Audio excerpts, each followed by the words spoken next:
नमस्कार साथियों, आज के हम इस वीडियो में बात करने वाले हैं कि मोरिंगा यानी सहजन की इंटरक्रॉपिंग कैसे करनी है अगर आपका बागवानी का खेत है।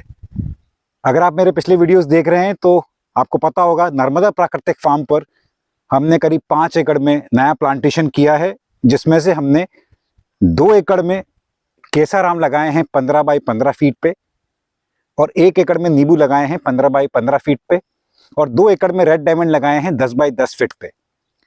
रेड डायमंड 10 बाई 10 फीट पे लगने के कारण वहां पर्याप्त जगह नहीं है मोरिंगा की इंटरक्रॉपिंग करने के लिए, क्योंकि मोरिंगा सहजन का जो बढ़वार होती है बहुत जल्दी से होती है, बहुत विग्रस इसकी ग्रोथ होती है। इसलिए हम अमरूद में मोरिंगा का प्लांटेशन नहीं कर रहे हैं। आम के और नींबू के जो प्लॉट है उसमें हम मोरिंगा लगा रहे हैं।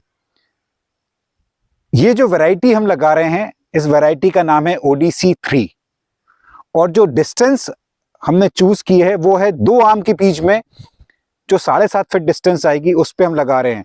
मेरे पीछे आप जो प्लांटेशन आप देख रहे हैं, यहाँ हमने 15 बाई 15 फीट पे आम लगाए हैं। जो आम की कतार है उस कतार के बीच में 2 पौधों के बीच में हमने 7.5 फीट पे 2-2 बीज हमने मोरिंगा के लगाए हैं। साथियों, ये जानना बहुत जरूरी है कि ये इंटरक्रॉपिंग हम क्यों कर रहे हैं।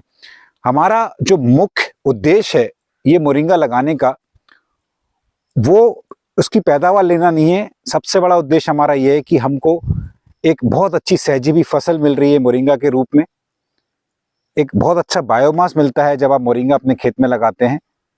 और सहजन मोरिंगा एक बहुत अच्छा नाइट्रोजन फिक्सेशन प्लांट है।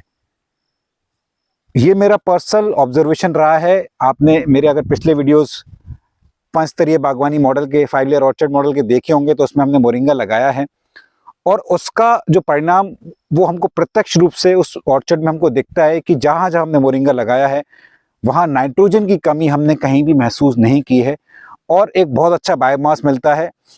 तो इसमें हम क्या करने वाले हैं कि अभी शुरुआत में ये जो आम लगे हैं, जब तक इनकी वेजिटेटिव ग्रोथ है, जब तक इनकी हाइट ज़्यादा नहीं बढ़ती है, हम शुरू के 1-2 साल मोरिंगा से फसल लेंगे।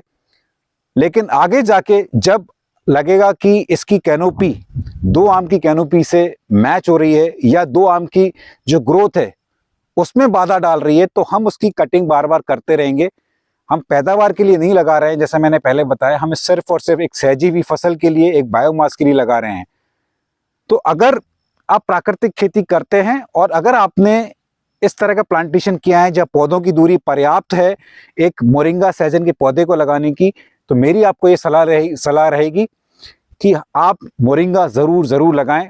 बहुत ही अच्छा एक ऑप्शन है।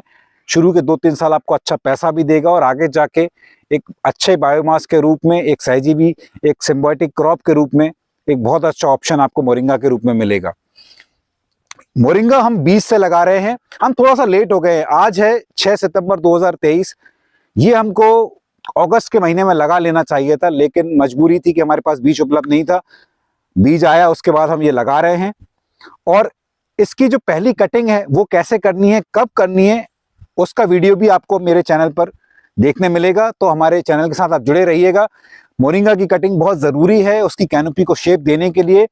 तो उसके बारे में एक स्टेप की पहली कटिंग कब करनी है, दूसरी कटिंग कब करनी है और कैसे इसकी कैनोपी को मैनेज करना है, वो आपको वीडियो के माध्यम से मैं बताता रहूंगा। इसी नोट पर मैं आपसे विदा लेना चाहूंगा। बहुत बहुत धन्यवाद।